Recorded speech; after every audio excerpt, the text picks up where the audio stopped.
So, hi everyone. I hope you are prepared to listen to a story, because I'm here today to tell you about John. So, who's John? John is one of us, right? He loves tech. He works in IT. He earns a good salary like we all do, right? And he just moved in an awesome house. He put some money aside and has a cat, like we all do, right? But he's still up to the challenge. He still wants something more. So one day, while browsing the internet, looking for potatoes, he noticed one thing. There was no marketplace that sells potatoes. So he had this brilliant idea to come up with a huge marketplace that buys and sells potatoes, because he saw the need in the market, right? So then he starts, right? He starts to work and to draw all the necessary pages, to draw everything that he has in his mind, and to put the wireframes in place. So at the end of the day, he ends up with a huge wireframe consisting of all possible scenarios, all pages, all edge cases, everything. So then he starts to break it down. He starts to take a look at the components, right? And how these pages are set up. Then he goes even further, and he looks at the atomic components, and he looks like every small piece in order to fulfill this awesome design of his vision. So now he has to choose the tech, right? Because how else can he start coding? So what he does, he chooses Node. But there is also Bun. But let's actually go back to Node, right? And then the next thing John needs to do is choose a front-end framework. And there is React, but also Angular, but also Vue. So what does everyone do in this kind of situations? Obviously, right? You take all the existing frameworks, right? You do a benchmark, read a lot of them, about them, and then you end up with React. And last minute, you say, fuck it, I go with Next, because it's easier. So that's what John did, obviously, right? So then he continues and says, okay, Express, right? Because everybody uses Express. Actually, there is also Nest, and there is Fastify. So what does every good engineer do? He obviously starts to read one article and another article and two more articles, and then he ends up, after doing some proof of concept, because otherwise you cannot choose the right technology, right? And he ends up with Fastify. So it's only 10% of the journey. So John continues, and he continues doing the same thing for the databases. He continues doing the same thing for the cloud provider.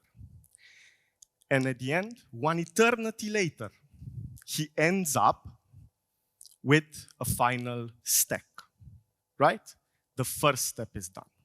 So now we can actually code, right? And he starts to do his first step into his first product. And what's that, right? Remember this? The whole thing he started with. Now it's a design system. Because how could he implement his awesome page, his awesome design, if not doing something totally custom? Implementing his own special tweaks and quirks in order to make this marketplace of potatoes the best one on the internet. But then there is real development coming out, and then it's like, oh my God, what am I doing right now? Obviously, I'm thinking about domains, right? first thing that comes to John's mind, domains. Right?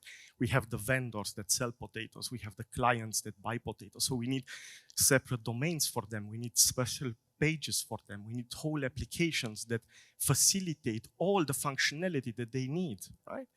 So then we are also having support. We might have a mobile application. So let's do all of these. After which, those need to get some data, right? There needs to be a business logic behind it. And how do you do that? Using microservices. Everybody uses microservices, right? So John has to do those as well. So he thinks about all the possible microservices, from reports that nobody actually ever uses, but he might, right? To a user microservice, to notifications, email service, a vendor service, whatever. And yeah, then the next big thing, he needs to choose how to deploy it. He says Lambdas, but no, there is Kubernetes. Okay, let's go with AKS. Why not? So after all these things, John ends up with his first draft of the architecture, right? And this is the first thing, because he thinks about like all the possible connections and he puts them on paper and he starts to code. And then after a while, he thinks like, oh my God, but what happens if there are multiple users? If I get 100 million users all of a sudden on my website, I need events, I need asynchronous things in order to fulfill this huge amount of traffic that I will get on my website. So he thinks about events, he puts their queues in place and then connects the different microservices to the queues to have asynchronous event loops. And then obviously the next thing John comes to mind is data stores. Because if we want to have like real user connections and we want to have comments and tags, we need multiple databases, right? We need a graphical database in order to connect those and create graphs and then put weights on that. And it's like, we need to continue like this.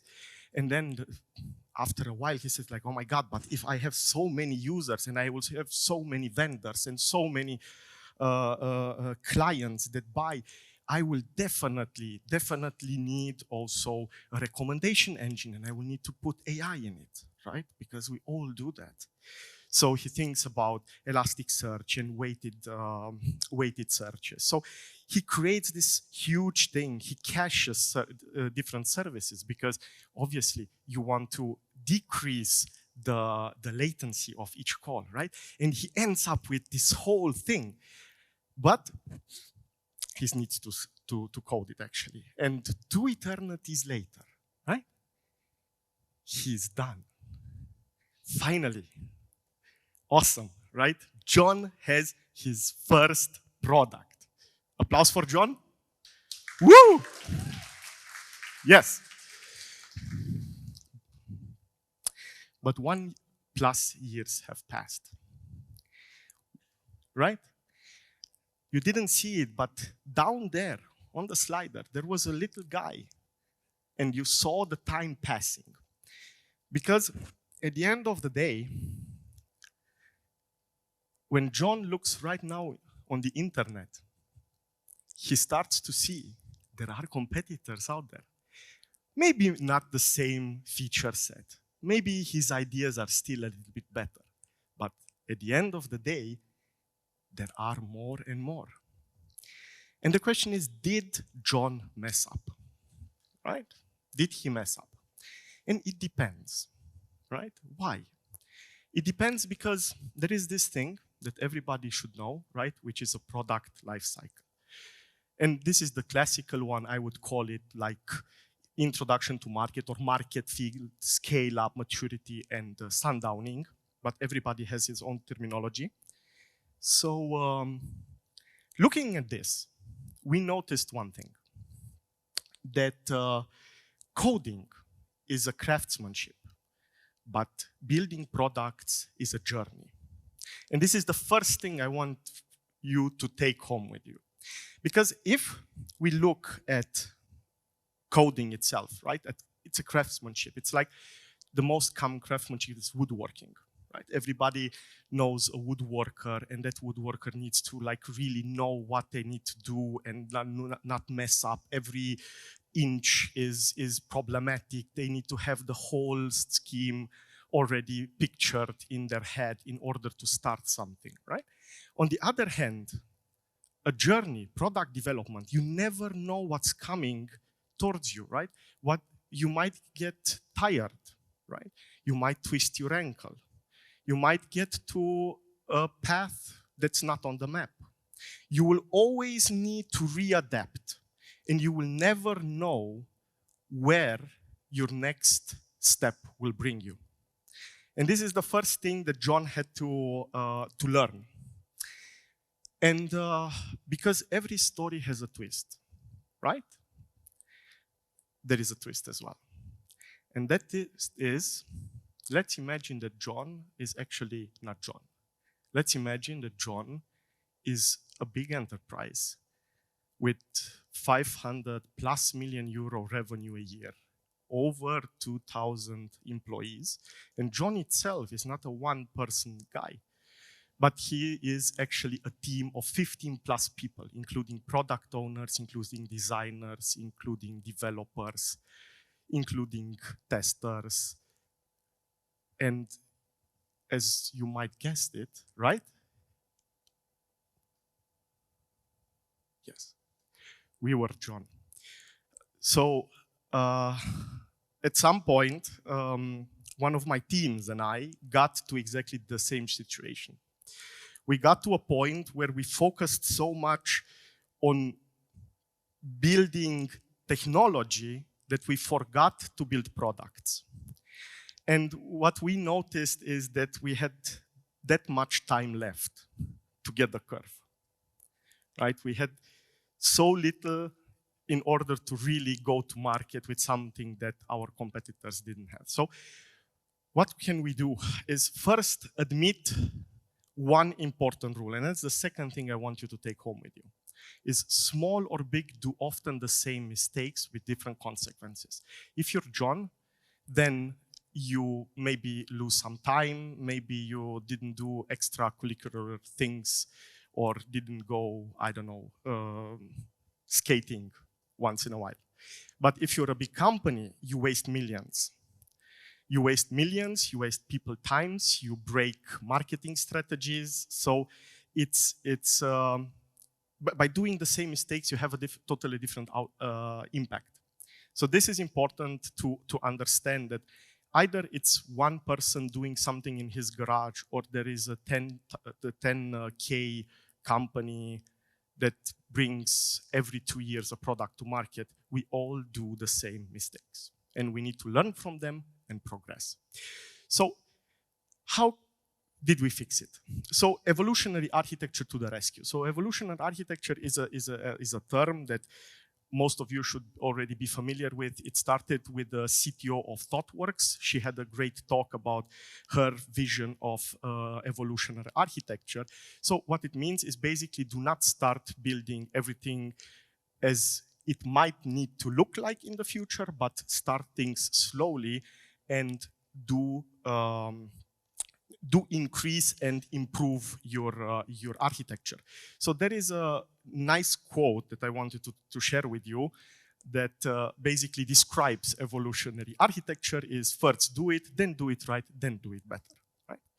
And it's hard because one thing that we noticed, we can measure everything, right? We can measure time, we can measure distance, we can measure even a design, right? You have A/B testing and you see how many people like one or the other. We can measure code, right? Is it good? Is it bad? Do we pass unit tests? Or, I don't know, do we have a Sonar cube in place that scrapes the code? There are a lot of ways to test, but what does a good architecture mean? And this is hard. It's pretty hard, right?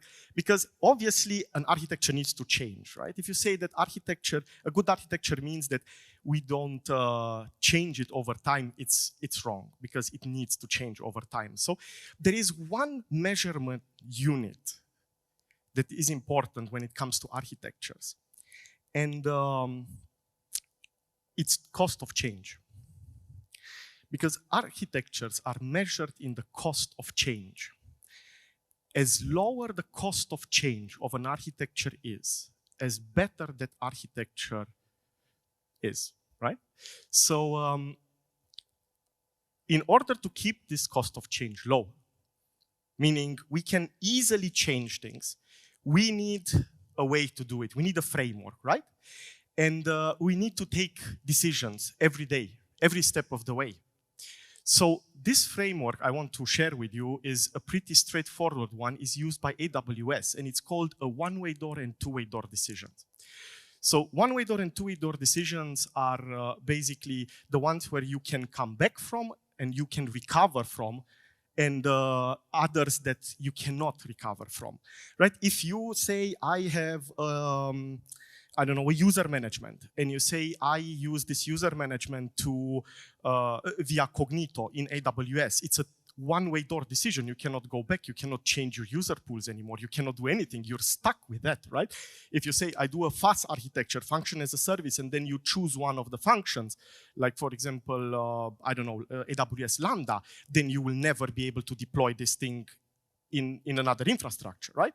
But if you go back to basics and you say, hey, let's do it easy, and I don't know, use a simple application that can run either on-prem or in an EC2 instance.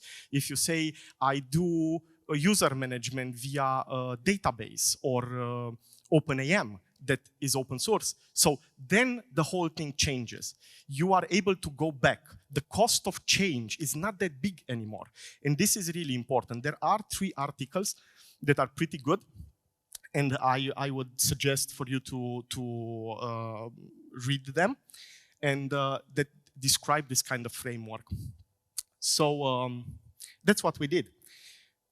We took everything from the beginning and we said, let's do the wireframe simple, right? And not use different tools and do it really complicated, and then a developer doesn't have access or doesn't know how to use the tool. Let's use the basic things, right? And there is Excalidraw, which we love because it's sketchy and it's hipsterish, right? Then Draw.io for the technical ones, whatever. There are a lot of ways to do it more simple than having a full-fledged team working on a wireframe for weeks. And then use as a design system simple things. Use things that are already out there. Unless the standard is not good enough, use it. Because a lot of us always start with the idea, it's not, what is out there is not good enough. We need to make it special. No, you need to get to the point where you need to make it special, then make it special. And this is really important. So use Material UI or End Design, which is a little bit more customizable. Use something that's out there. And then the architecture, right? Because this was the biggest thing that John messed up. So what did we do? Simple. We said we read some books, right? So we educate ourselves because we need to educate ourselves. So after educating ourselves, we noticed one thing, that when we were young, right, there were monoliths. And everything was under one hood. Everything was one software, one big thing. And we said like, oh my God, this is not okay. Why? Because the moment we had so many users, we couldn't scale, right? Okay, mental note. So, and then when we had a lot of new features, right, it was harder to implement them. Fair enough. When our product grew a lot, then we had issues maintaining the code, arguably. But anyway, but all these things, if you notice, those are future us problems. Those are not right now problems, right? Because we don't have users, we don't have a product, we are not in market, we don't even know if people will buy potatoes or not. So therefore, we said, let's find the sweet spot. And we said monorepos. So yeah, not necessarily a monolith, but a monorepo where we put everything into one repository. As you might know, Google uses monorepos, right? Another big company that uses monorepos for certain applications, Facebook, Uber, Airbnb. So there are companies, big companies that use monorepos. So what it means is we choose NX. which is one of the frameworks for monorepos. There are two major ones out there, but we choose this one. Why? Because it was the least intrusive with what we already had. And this is important. This is a recurring theme. So we took all the microservices that we had, right? All the small pieces. And we said, like, all these are now libraries. So we made them libraries, put them into one monorepo, and then we can share them and use them, and we don't have all the weird dependencies and like checking out 150 repositories and everything, right? So then we said we need two things.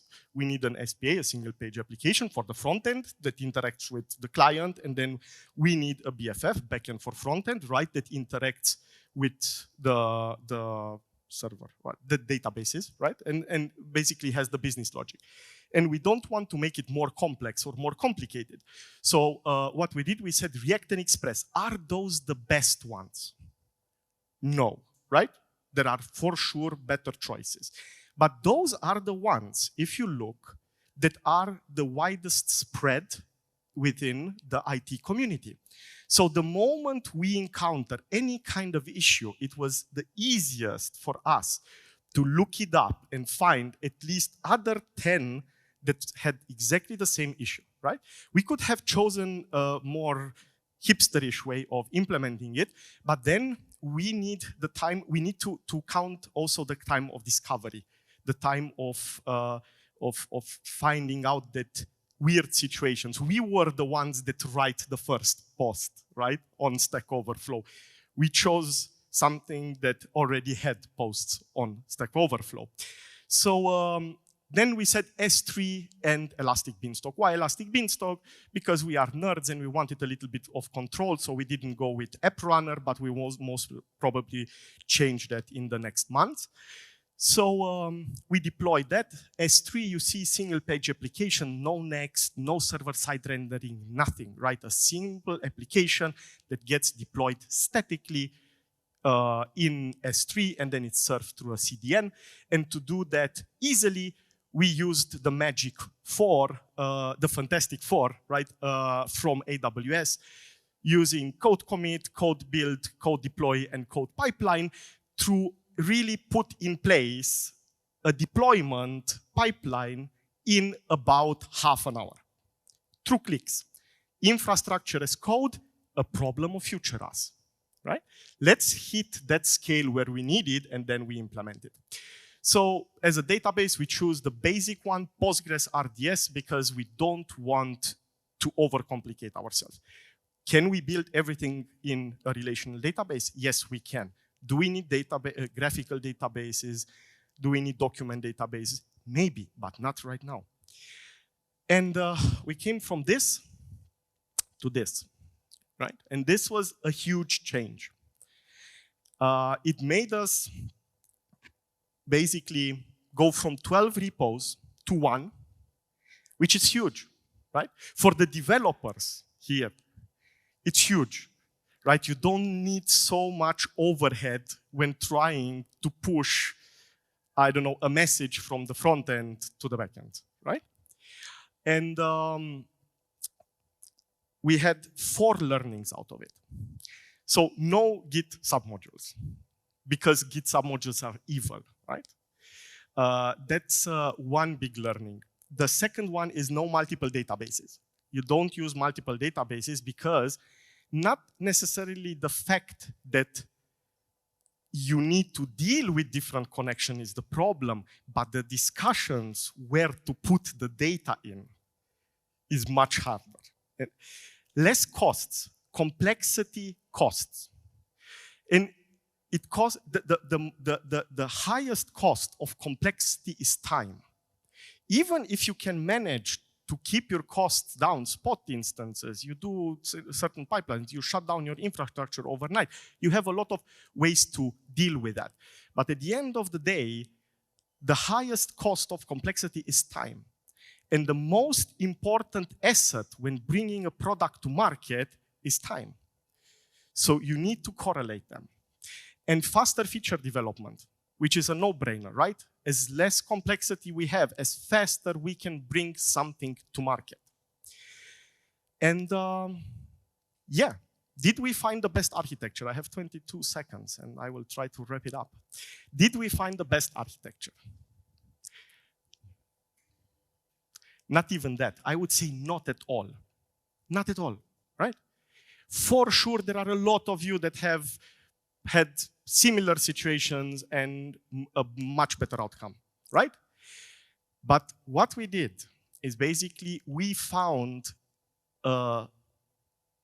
looking at this, right? Looking at the product lifecycle, we found a sweet spot here. We found a sweet spot where you need to have the one and only correct mindset if you are here. And this is what I want to leave you with.